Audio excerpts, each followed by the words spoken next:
The first is to develop, as I said, and sustain your own lifelong networks so that you're always networking, always staying in touch. Over-interview, as we said.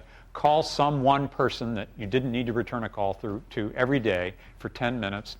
Call your mom once a week, whether you need to or not. Go after opportunities that have you externally interacting with people, okay, so that you can develop more of your own networks. Find and sustain a couple of mentors. This is really clear, key.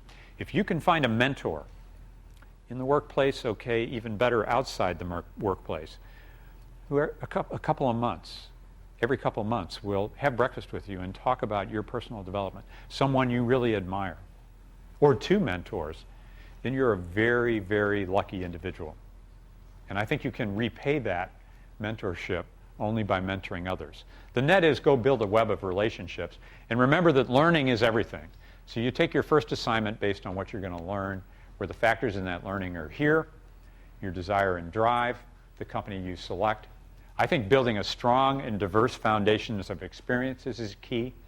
Carry a bag means take on a sales or support position. Look, all businesses are divided into two parts. There's the part that generates revenue and the part that doesn't, that is expense. And the sales force generates the revenue.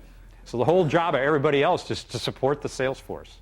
Clearly, I may be biased, but I think being able not to schlock around soap flakes, but to be able to solve a customer's technical problem in a consultative way earns you the right to get an order, get business. And that's what makes a market economy, whether it's in China or in America, work.